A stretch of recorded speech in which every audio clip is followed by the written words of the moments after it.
Contoh soal yang kedua menggunakan syarat keseimbangan partikel. Ciri-cirinya adalah massa dari sistem kita abaikan. Rangka penyelesaiannya adalah yang pertama, kita gambar sumbu X dan sumbu Y, kemudian kita uraikan masing-masing gaya sesuai dengan komponennya, yaitu komponen pada sumbu X dan komponen pada sumbu Y. Setelah itu, kita masukkan syarat keseimbangan partikel, yakni sigma Fx sama dengan 0 dan sigma Fy sama dengan 0. Nah, setelah kita mendapatkan dua persamaan, kita substitusikan ke salah satu persamaan lain sehingga diperoleh besar tegangan dari masing-masing tali. Contoh soal yang ketiga, kita menggunakan dua syarat, yaitu keseimbangan partikel dan keseimbangan benda tegar. Soal ini kita akan menghitung nilai gaya kontak terbimbing terhadap tangga pada saat sistem dalam keadaan seimbang. Nah, langkah pertama yang kita lakukan adalah kita tentukan jenis-jenis gaya yang bekerja. Kemudian yang kedua adalah kita tentukan poros, tentukan lengan masing-masing gaya, dan menggunakan syarat keseimbangan benda tegar. Mari kita simak cara melukis gaya-gaya yang bekerja pada sistem. Yang pertama kita tentukan dulu titik A dan titik B nya.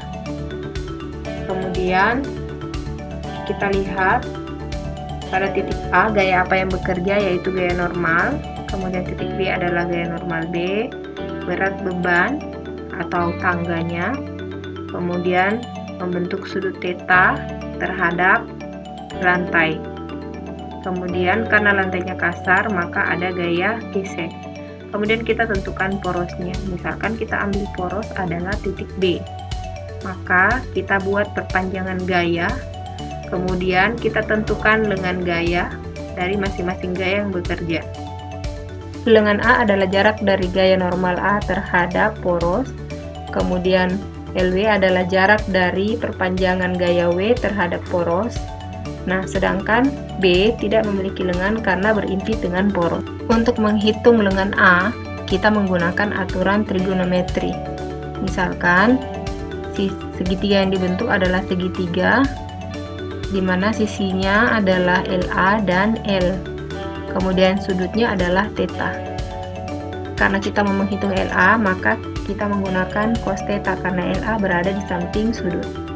Untuk menghitung lengan W, kita menggunakan rumus sinus theta karena LW itu berada di depan sudut. Jika kita kali silang, maka diperoleh LW sama dengan setengah dari L kali dengan sinus theta. Selanjutnya, kita menggunakan syarat keseimbangan dari benda tegar, yaitu sigma torsi sama dengan 0. Karena porosnya adalah B, maka kita menggunakan sigma torsi di titik B sama dengan 0. Kemudian kita tentukan arah putaran dari akibat dari gaya yang bekerja. Kemudian kita masukkan ke dalam persamaan. Arah putaran oleh gaya normal A bernilai negatif. Arah putaran oleh berat batang atau tangganya bernilai positif karena berlawanan arah jarum jam, sedangkan B tidak menyebabkan tangga berputar karena berimpit dengan poros, sehingga diperoleh besar gaya normal yang bekerja pada A itu sama dengan sebagai berikut. Selanjutnya kita bahas jenis-jenis keseimbangan. Dalam sistem benda tegar, kita mengenal 3 jenis keseimbangan. Yang pertama adalah keseimbangan stabil, contohnya pada kursi malas. Setelah gaya pengganggu hilang, maka benda akan kembali pada keadaan semula. Yang kedua yaitu keseimbangan labil, contohnya pada kerucut yang berdiri tegak. Setelah gaya pengganggu hilang, maka benda tidak akan kembali pada kedudukan semula. Yang ketiga adalah keseimbangan netar, contohnya pada bola yang berada pada lantai.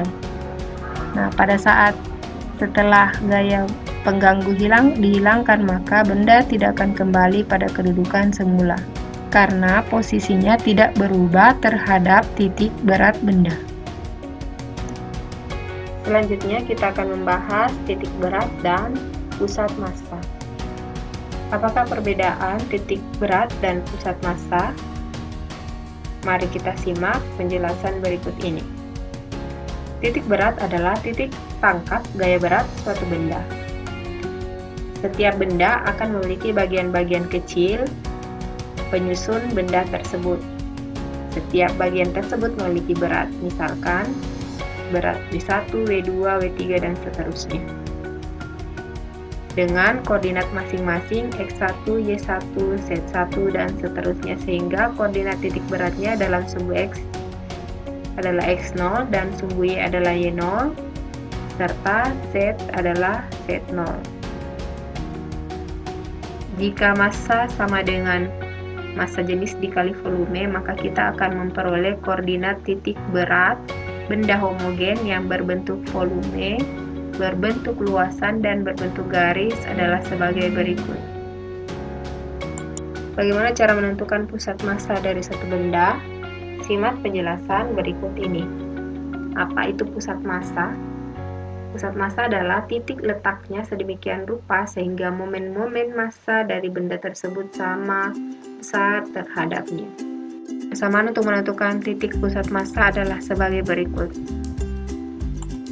Setiap benda tegar memiliki letak titik pusat massa dan titik berat yang berbeda-beda, tergantung dari bentuknya, seperti pada tabel berikut ini.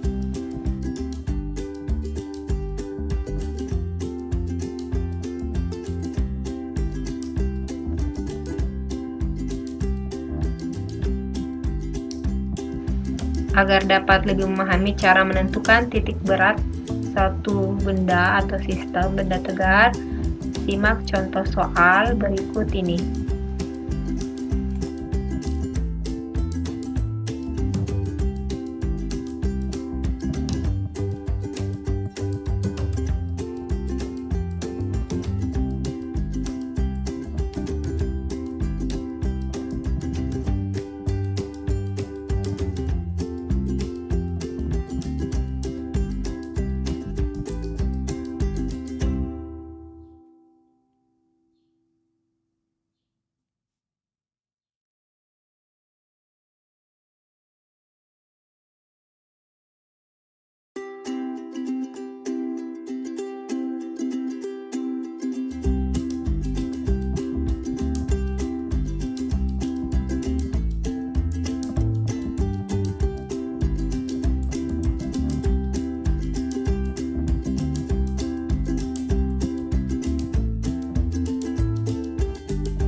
Setelah menyimak contoh soal dan sudah paham, silakan kerjakan latihan soal berikut ini dan jangan lupa diupload pada Classroom.